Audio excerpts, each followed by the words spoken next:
Torej, če se vrneva k temu, da pravzaprav imamo 6 kategorij brezdomstva. Zdaj omenili ste, tisto najbolj vidno, torej, spanje na ulici. Tako.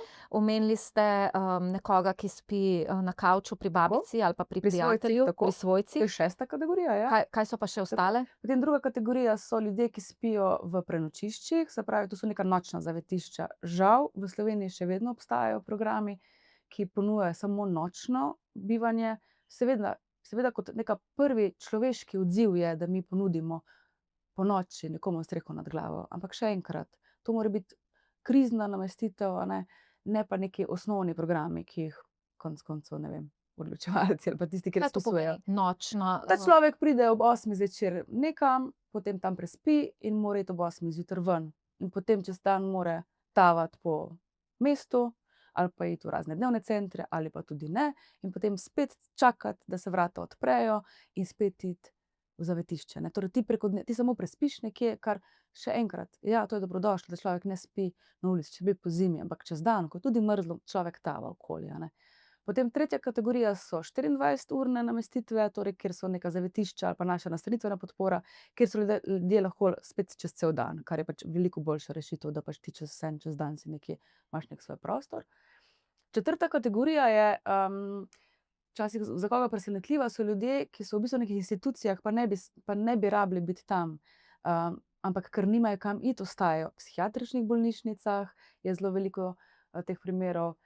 Včasih se štejejo tudi zapori, čeprav v zaporih pač je mogoče vseeno drugače, ampak recimo v zaporih se soočajo, da kdo mogoče bi lahko šel na predčasni odpust ali pa ko se načrtuje odpust nekoga, človek nima kam iti, bo šel na ulico, kar ne pomeni glih neko dobro štartno točko, ko človek pride, iz neke take institucije. Velika ponovitvena Tako, nevarnost. tako. Ali pa recimo mladi, v to kategorijo tudi letos smo vključili v to našo raziskavo, mladi, ki so v raznih teh zavodih, če rečemo nekih strokovnih centrih, kjer je ideja, da se tega otroka, mladostnika podpre, ampak ko ta človek postane star 21 let ali pa 26, ko se šola, različno imajo ti zavodi, ki so do 21. leta, če nima kam iti, kam bo šel, Mislim, dali smo v neko institucijo nekoga zato, da ga podkrepimo, pa da se nekako spremeni svojo, mislim, da dobi neko podporo v svojem življenju, potem pa pri 21 letih se eni ti mladostniki, pa to pač mladi odrasli ljudje, nimajo kam vrniti, in grejo,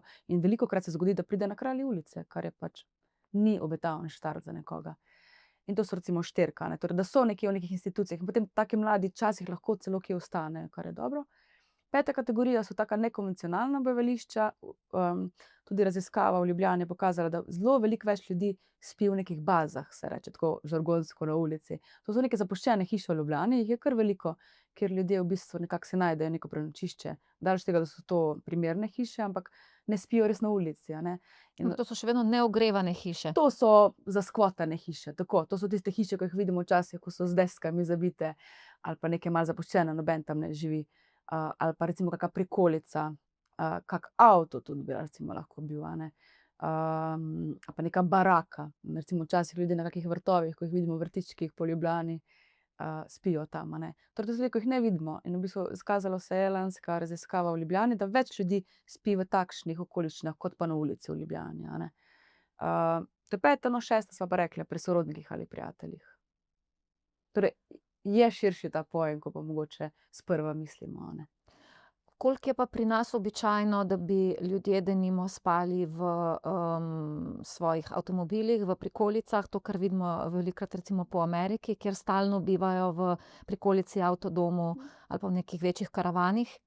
Se tudi, ni tako pogosto, mogoče če zdaj pač želimo primerjati z Ameriko, daleč od tega, ampak se tudi dogaja. Tudi se dogaja. Ravno zdaj smo dobili neki poziv za enega gospoda tule v Ljubljani, da, velikokrat ti ljudje se tako skrivajo, nočejo imeti stika, z nekimi organizacijami, in smo dobili poziv, da gremo pogledat tega gospoda, ki ne želi stika, ampak to ne pomeni, da mi bomo pač vztrajni. Bomo počasi, velikokrat se zgodi, da kdo ne želi stika, torej mi tudi izvajamo terensko delo, mogoče to nisem povedala, ne samo, da mi čakamo v dnevnem centru, da ljudje pridejo do nas, ampak gremo po različnih lokacijah po Ljubljani in probamo najti stik z ljudmi, jih povabiti v naše programe ali pa tam na licu mesta urejati neke stvari. Zato ker včasih ljudje rabijo čas, da nam zaupajo, Velikokrat so to ljudje, ki so imeli slabe izkušnje z raznim socialnim sistemom, pa rečejo: "Saj nič ne bo od tega." To je ravno zdaj en gospod, no, ki je v avtu in bomo poskušali nekako ga počasi navezati stik, pa urediti, pa videti, kakšna je situacija, kaj vse je potrebno urediti. Tako da je, velikokrat so, mogoče bolj kot avtomobili, so razne barake, pa te baze, no, tega je veliko. Ja, se dogaja, ni pa tako zelo pogosto, no. A je to, se organizirajo kakšne skupnosti? Denimo, predstavljam si, ali pa tako bi jaz razmišljala, ko, je nekdo v bazi, pa baza sprejme verjetno neko končno število, nekih ljudi. Kako se odzove ta skupnost na nekega novega prišleka, ki je morda izvedel za to bazo, pa bi tudi želel prenočevati v njej?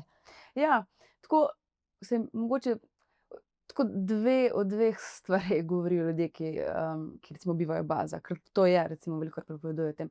Seveda je spati na ulici ali v bazi nevarno, a ne, zdaj, če si predstavljate, pa ne samo iz tega vidika, recimo pozimi, da je mrzlo, ampak pač ljudi te lahko ukradejo, lahko pač se ti zgodi neko nasilje, kaka zloraba. Zato velikokrat ljudje skupaj prenočujejo, razen tisti, so to kaki starejši gospodje ali pa kdo, ki ima kake težave v duševnem zdravju, se tako zelo skrijejo, namaknejo in želijo mir. Ampak se tudi zgodi, da so velikokrat ljudje skupaj, ker je to bolj varno. Konec koncev pa tudi družba je veliko boljša, kot biti sam. Že tako so ljudje osamljeni, a ne. Tako da se v teh bazah zgodi velikokrat, da so pač to neke skupnosti, ljudje, ki skupaj držijo in si pomagajo, a ne. Tako da pač in potem tudi ta skupnost odloča, kdo lahko pride, kdo ne, kdo bo kaj dobrega prinesel v skupnost, kdo kaj slabega.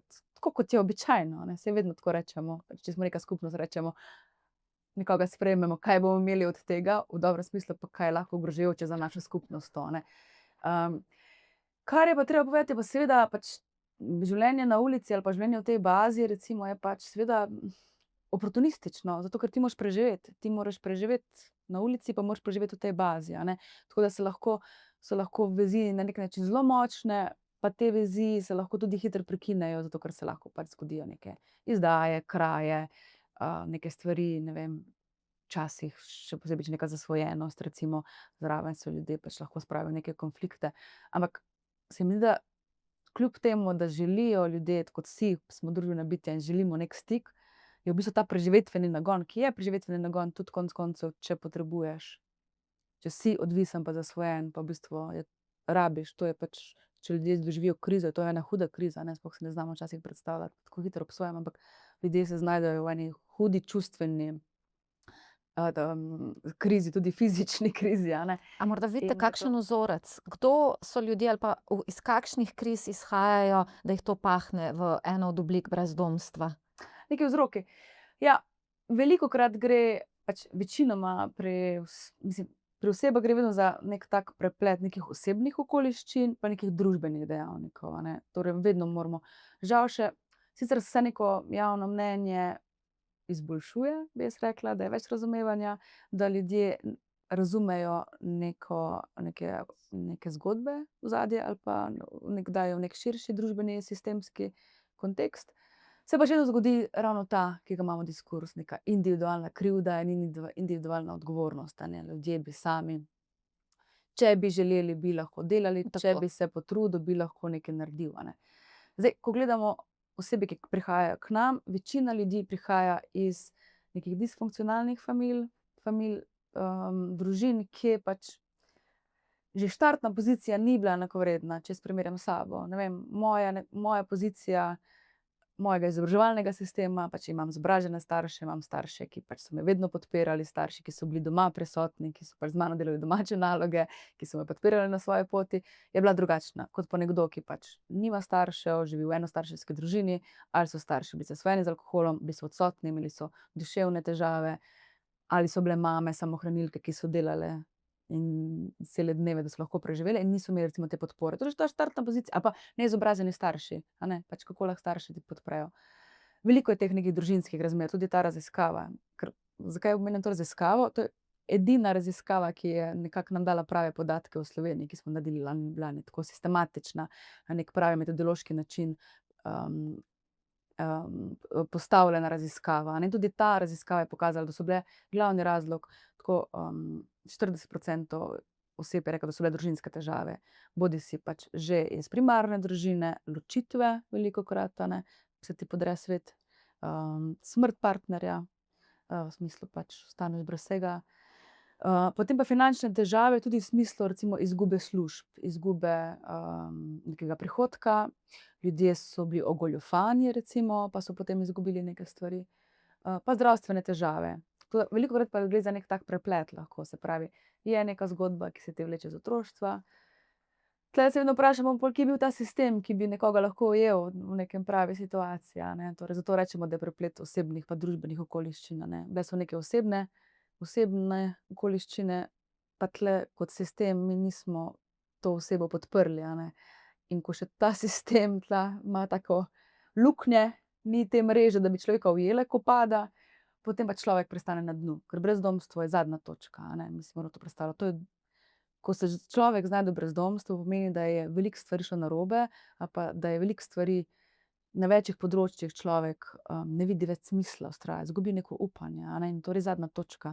Zato je tudi tako težko priti do brezdomstva, a ne, zato ker pač na tolikih področjih človek je doživel razočaranje, neke izgube, neke težave, in da ti se tako dokoplješ do nekega običajnega življenja, je seveda različno od posameznika, a ne, ampak je treba na večih področjih se lotiti svojega življenja in je zato zelo težko, a ne. Saj če sebe pogledamo kdaj, ko smo v neki slabi koži ali pa ko imamo neko težko obdobje, koliko rabimo energije pa motivacije, da se spet sestavimo. Zdaj pa si predstavljamo nekoga, ki pač je v bistvu prišel do te najnižje točke v življenju, a ne.